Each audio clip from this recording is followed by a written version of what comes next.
안녕하세요.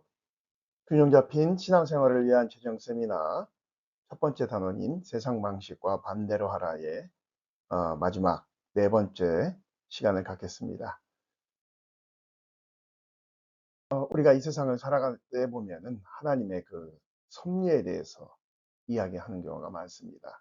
그런데 이 하나님의 섭리에는 두 가지 법칙이 있습니다. 첫째는 이 원리라는 것이 있습니다. 이 원리란 하나님께서 이 세상을 창조하실 때 운행되어지는 그러한 원리 체계를 말합니다. 즉, 창조 질서의 법칙을 말하는 것이죠.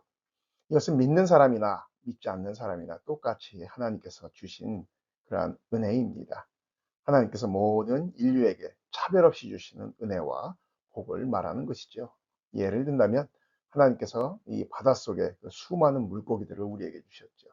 또 논밭의 채소와 곡물들, 또한 이 계절의 변화 등을 온 인류가 차별 없이 누릴 수 있게 해주시는 그런 일반 은총의 영역, 이것을 하나님께서는 창조하실 때에 여러 가지 이 원리에 의해서 창조하신 걸 볼 수 있습니다. 그렇다면 또 두 번째로 무엇이 있을까요? 하나님의 이 섭리 중에는 이 관리라는 부분이 있습니다. 즉, 하나님의 명령이 들어갈 때 잘 되어지는 그러한 법칙입니다. 세상 사람들 중에도 이 하나님의 말씀 속에 흐르는 이 부유의 법칙을 자기 삶에 잘 적용해서 부유해지는 사람들이 있습니다. 이것은 자기도 모르는 사이에 이 원리를 습득을 해서 적용하고 있기 때문에 그렇습니다. 예를 든다면 우리가 이 구구단을 외우는 것과 같은 원리입니다. 제가 그때는 국민학교였죠. 국민학교 저학년 때 선생님이 무조건 구구단을 외우게 시켰습니다. 그래서 시험을 봐서 통과하지 못하면 방과 후에도 학교에 남아서 나머지 공부를 해서 다 외우게 하셨죠. 그때는 왜 이런 것을 외워야 하나 하며 반발심도 있었고 불평도 했지만, 그 구구단은 우리가 인생을 살아가면서 평생 우리에게 큰 유익을 주는 그러한 원리이죠. 마찬가지로 하나님께서 우리에게 말씀을 통해서 이렇게 하면 내가 복을 받을 것이다 라는 원리를 알려주셨고, 그 말씀대로 순종하며 그것을 적용하면서 살면은 우리의 삶이 복됩니다. 그러나 그렇게 살지 않으면 삶이 참 고되고 힘들어지는 걸 볼 수 있습니다. 어떻게 보면 이게 이 도르래의 원리도 그런 것이죠. 작은 원리로 큰 힘을 쓰는 것과 같은 것입니다. 말씀이 우리의 삶 속에 이렇게 적용을 하게 되면 그때부터 하나님의 간섭하심이 적용되기 때문에 하나님께서 우리를 관리하는 모드로 들어가게 되는 것입니다. 성경에도 보면은 우리가 예수님께서 요한복음 21장 5절에 보면 밤새 물고기를 잡지 못한 그 제자들에게 찾아가셔서 그물을 배 오른편에 던지라, 그리하면 잡으리라 라고 말씀하셨습니다. 그래서 이에 순종한 제자들은 물고기가 많아 그물을 들 수 없을 정도의 많은 결과물을 얻은 걸 볼 수가 있습니다. 또 요한복음 11장에 보면 죽은 지 나흘이나 된 그 나사로의 무덤 앞에서 예수님이 나사로야 나오라 라고 그렇게 명령하자 죽은 나사로가 수족을 배로 동인채로 걸어 나왔다라는 내용이 나오죠. 예수님의 명령이 들어가자 그대로 된 것입니다. 또 세 번째로 보면 요한복음 2장에서도 보면 이 가나의 혼인잔치 자리에서도 포도주가 모자라자 돌 항아리 6개에 물을 채우라고 예수님께서 명령하셨죠. 그리고 나서는 그 서번트들에게 그것을 떠다 연회장에 갖다 주라라고 말씀하시자 어떻게 됐습니까? 물이 포도주로 변화된 그러한 이적이 일어난 것입니다. 말씀이 들어간 곳엔 그런 일들이 일어납니다. 또 요한복음 4장에도 보면 이 오병이어의 기적 또한 예수님께서 그 물고기 2마리와 떡 5개를 가지고 축사하시고 그것을 사람들에게 나눠줬을 때 성인 남성만 5천 명이 먹고 남는 엄청난 이적이 일어났습니다. 이처럼 하나님은 이 땅에서 풍요롭고 복된 삶을 우리가 살 수 있는 그런 원리들을 이미 성경 속에 주셨습니다. 그래서 우리는 그것을 찾아야 됩니다. 지금 찾는 과목이 바로 이 강의의 목적입니다. 카네기가 나폴레옹 힐이라는 사람을 키워낸 사람이죠. 그래서 이 카네기가 그 자기 제자 나폴레옹 힐에게 한 말이 있습니다. 물질을 번성케 하는 공식이 있다. 부자가 되는 것은 공부를 잘하는 것과는 관계가 없다. 공식대로 하면 된다. 물질적으로 성공한 사람들에게 가서 인터뷰를 해보거라. 그곳에 원리가 있다. 아주 참 의미심장한 말입니다. 공식이란 같은 흐름을 타는 것입니다. 생활을 할 때 자꾸 어려움이 생기고 마이너스의 삶을 살고 있다면 이것은 문제가 있다는 것입니다. 어떤 문제입니까? 하나님의 법에서부터 벗어난 것에 대한 결과입니다. 아닌데요? 가난도 하나님의 훈련인데요? 라고 말하는 분도 있습니다. 물론 예외적인 부분도 있습니다. 그렇다면 다음 예를 한번 보실까요? 우리가 보면은 열심히 공부한다고 해서 다 성적이 좋은 것은 아니다. 그런 말이 있습니다. 맞나요?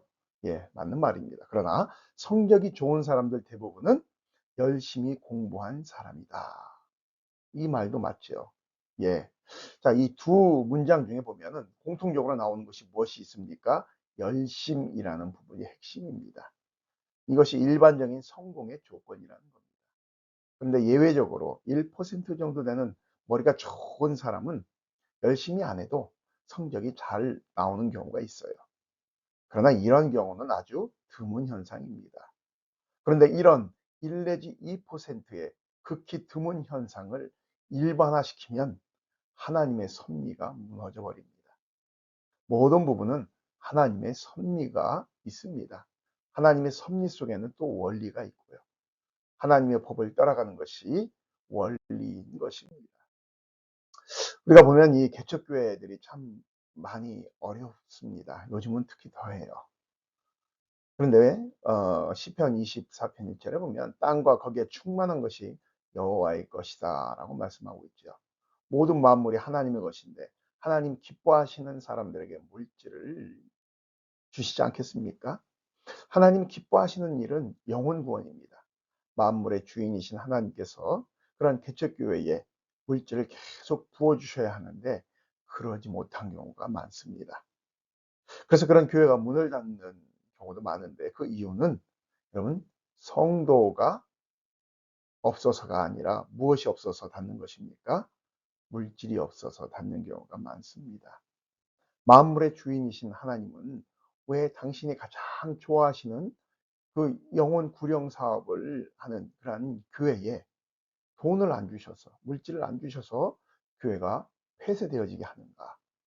이것은 일반적으로 당연한 것인데 그 개척교회 목사님들이 당연하다고 생각하지 않은 경우들이 좀 있습니다. 저도 개척교회를 해봐서 압니다.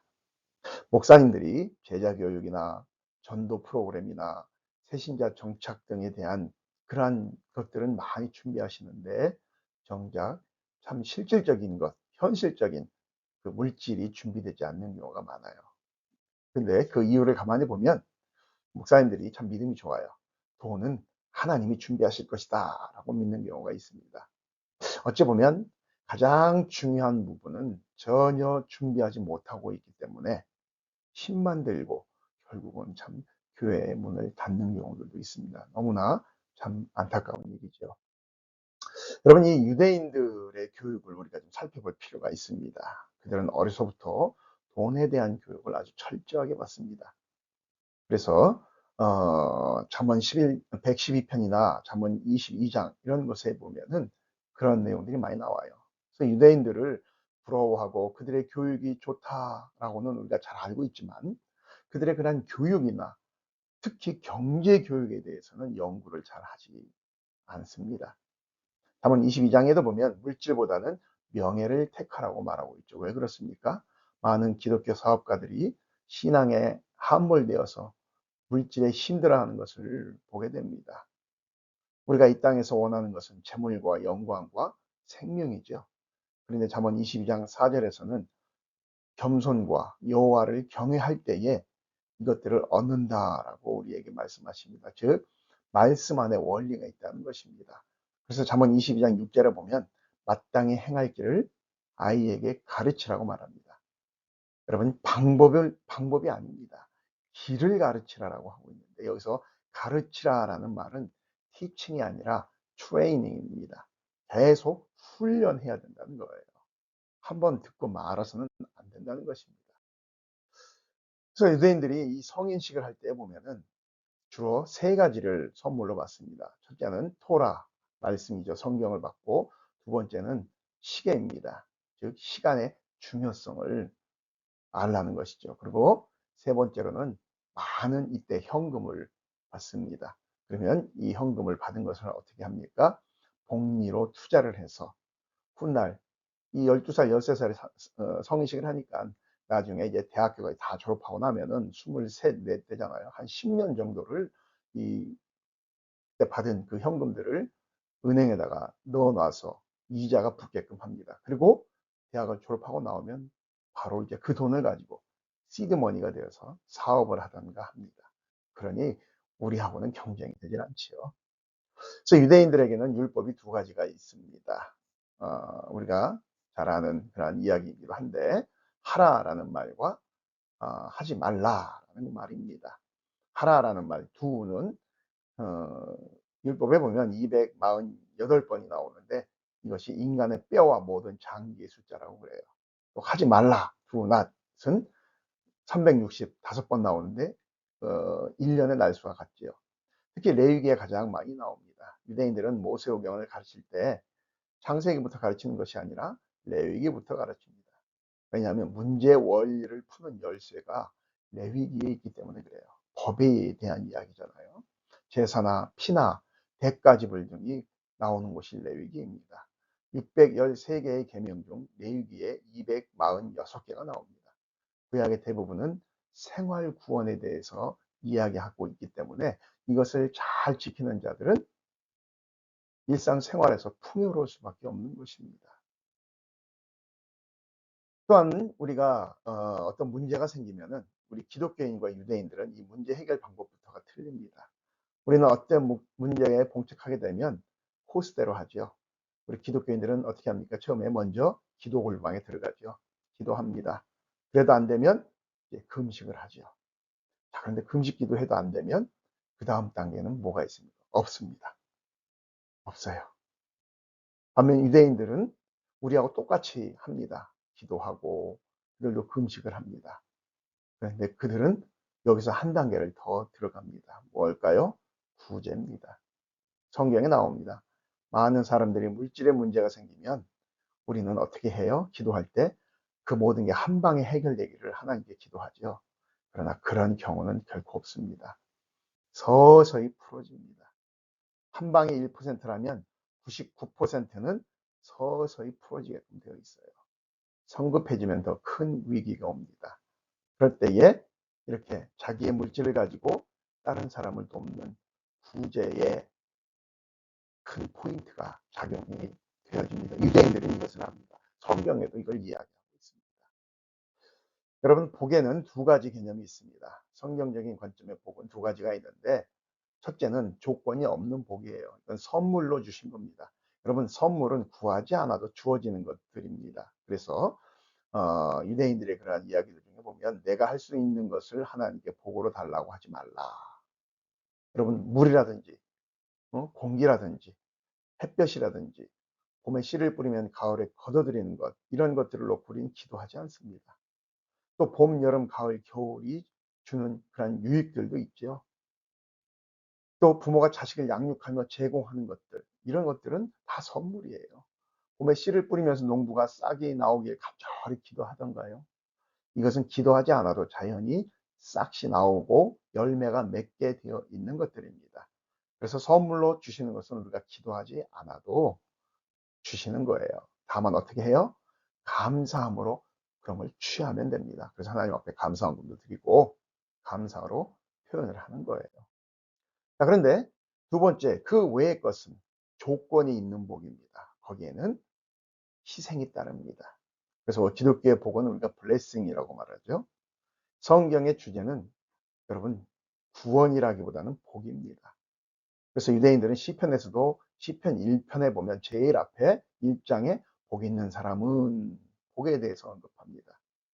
예수님이 유대인들을 대상으로 말씀하신 그 마태복음의 산상수훈도 복에 대해서 말하고 있습니다.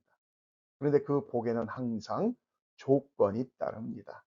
물질의 복에는 항상 조건이 따른다는 걸 우리는 알아야 돼요. 우리가 이걸 모르고 그냥 하나님 무조건 달라고 기도만 하니까 안 되는 겁니다.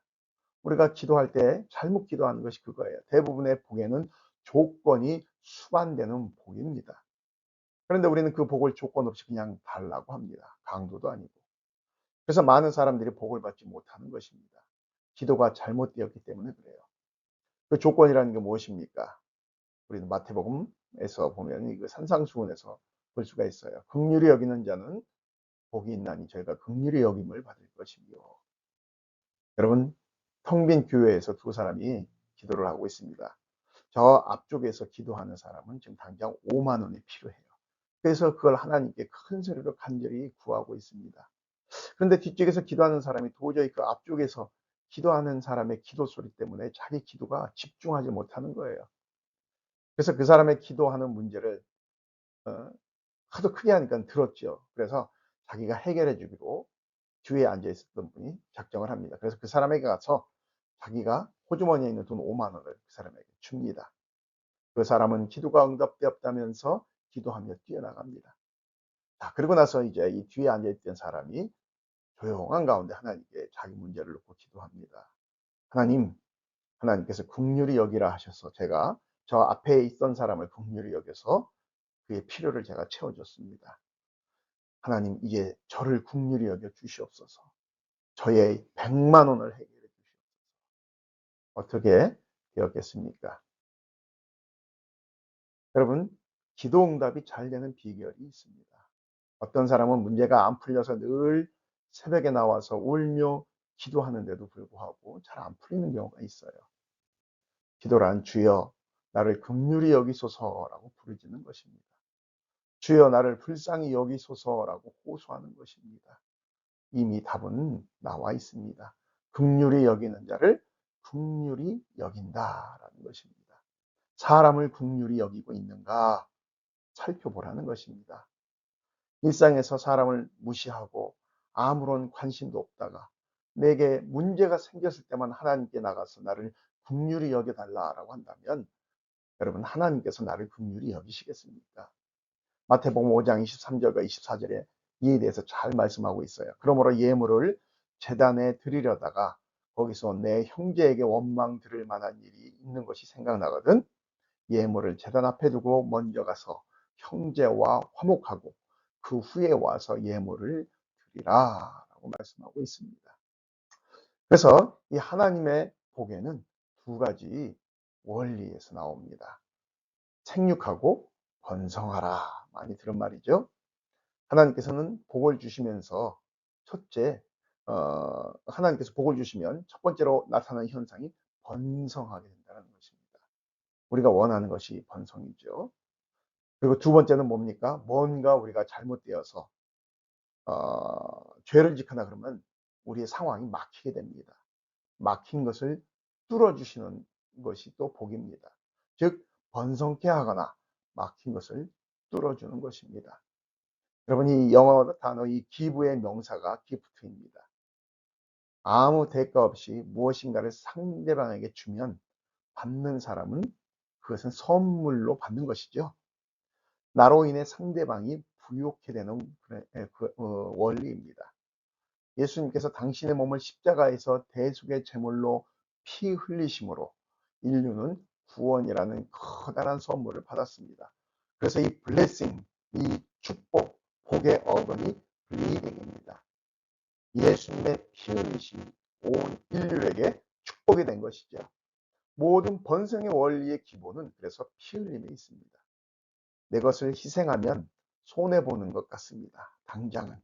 그러나 오히려 거기에는 번성함이 있게 됩니다. 이것이 하나님께서 만들어 놓으신 번성의 원리입니다.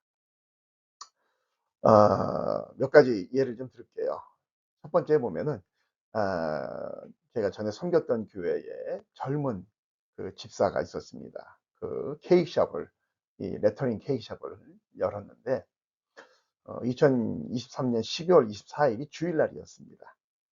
이 케이크샵은 크리스마스 이브 날, 즉 12월 24일이 1년 중 대목입니다. 장사가 가장 잘 되는 날이죠.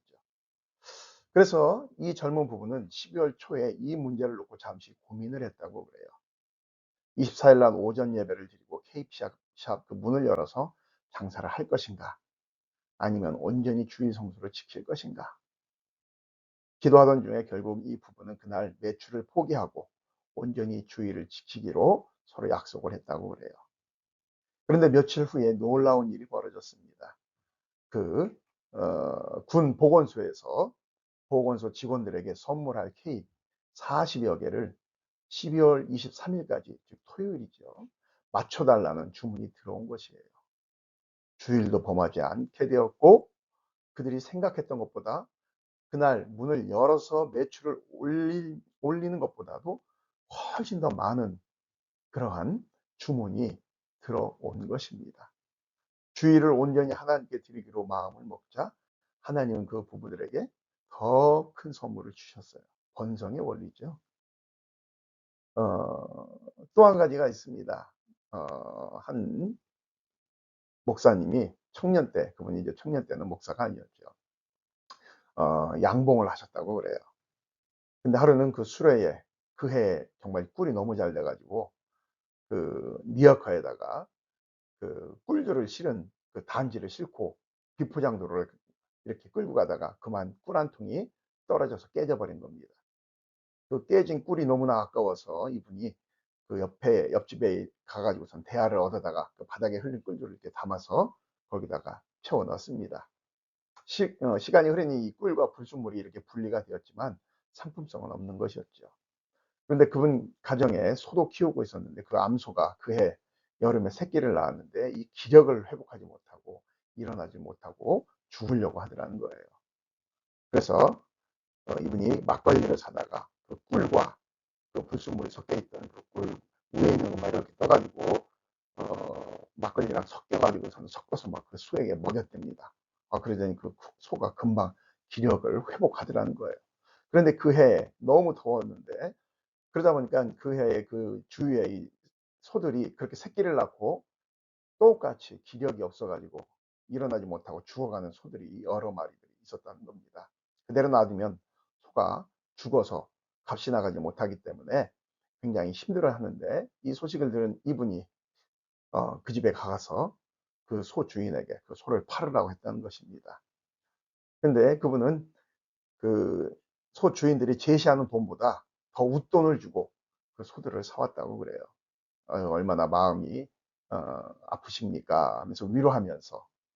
그러자 이 소문이 도른 거예요. 그래서 그와 같이 새끼를 낳고서는 일어나지 못하는 소 주인들이 음, 이 목사님에게 연락을 해서 자기들 소도 사가라고. 그래서 그들에게도 이렇게 웃돈을 주고 그 죽어가는 소들을 사왔습니다. 그리고서는 당신이 했던 것처럼 막걸리와 꿀을 섞여서 먹여서 그 소들을 다 살려냈다는 거예요. 이 일로 이분은 많은 돈을 벌 수가 있었습니다.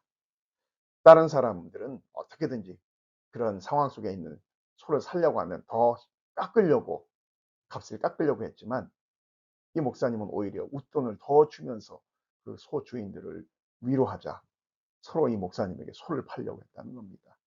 죽어가던 그러한 소 주인들을 긍휼히 여기자 어떻게 한 겁니까? 하나님께서 그와 같은 지혜와 부호를 주신 겁니다. 두 번째 원리가 뭐라고 그랬죠? 막힌 것을 뚫어주는 그러한 복이 있다고 했죠. 2023년도입니다. 작년에 3월에 교회 총탑 십자가 네온 사인이 불이 다 나가버렸어요. 그런데 그것을 교회의 한 이 집사님이 보고서는 마음속에 자기가 그걸 하고 싶은 마음이 생겼다는 겁니다. 그래서 인터넷으로 백방으로 당신이 업체를 알아봐서 그를 불러서 그것을 수리하고 그 수리 비용을 자기가 헌금을 한 거예요. 자기의 피를 이렇게 흘린 것이죠. 어떻게 보면은 헌신을 한 겁니다. 자, 그런데 9개월 후에 그 집사님이 회사에서 주임으로 승진을 하게 됐습니다. 그러면서 너무너무 기뻐하면서 하나님의 은혜다라고 감사하는 걸 봤습니다. 여러분, 이처럼 이 번성의 원리는 어디에 있습니까? 시에 있습니다. 이 번성은 이 씨의 원리입니다. 생육은 씨가 열매가 되는 것입니다. 여러분, 씨의 목적은 뭡니까? 열매입니다. 이 열매가 많아지는 것이 번성이죠. 그래서 이것은 하나님 복의 기본입니다. 그런데 씨도 죽어야 합니다. 여기서 죽다라는 그 희생이 바로 블리딩입니다. 자기 피를 흘리는 거예요. 막혔다는 것은 문제가 있다는 것이죠. 그런데 여기에 희생이 있으면 막힌 것이 뚫려버립니다. 물질의 원리는 이처럼 창조 질서에 의해서 움직이게 됩니다. 우리는 선물의 개념은 구하지 않아도 된다고 제가 말씀드렸죠. 가만히 있어도 주시는 것은 구할 필요가 없습니다. 그거에 대해서 우리가 감사하면 됩니다. 단지 어떤 문제에 우리가 봉착을 해서 막힌 것을 풀어야 할 때가 있습니다. 그때는 하나님 앞에 구하고 내 피가 거기에 들어가야 됩니다.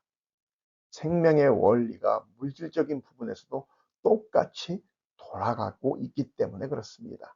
그래서 씨가 하나가 죽으면 어떻게 됩니까? 30배, 60배, 100배로 나중에 열매를 얻게 되는 것입니다. 이게 성경의 원리입니다. 마태복음 13장 8절에 우리에게 주신 그 원리입니다. 물질의 통로는 돈을 버는 사람이 아니라 돈을 쓰는 사람에게 있습니다. 하나님의 마음에 맞게 돈을 쓰는 사람을 하나님은 사랑하십니다. 그래서 그 사람에게 물질을 주기 위해 가정의 누군가에게 돈을 벌게 하십니다. 저희 가정에 그런 이야기를 좀 한다면은 2018년 6월 달이었던 것 같아요. 한 형제가 저희 가정에 50만 원을 헌금했습니다. 그런데 그 50만 원이 와 꽁돈이 생겼다 하면서 가족 외식하고 뭐 이렇게 하면은 안 됩니다. 이것을 재생산시켜야 되잖아요. 그래서 그 중에 한 10만 원은 떼어서 몽골에 선교가는 팀이 있어서 거기에 헌금을 했습니다. 내 피를 흘린 겁니다. 그런데 여러분, 그 일이 있은 딱 한 주 후에 저희 매제로부터 그가 공사를 하나를 땄는데 수원 비행장에서 미군 부대에 들어가야 되는데 통역할 사람이 필요하다. 근데 그때 저희 딸이 영문학과를 다니고 있었고 또 영어를 좀 잘했습니다.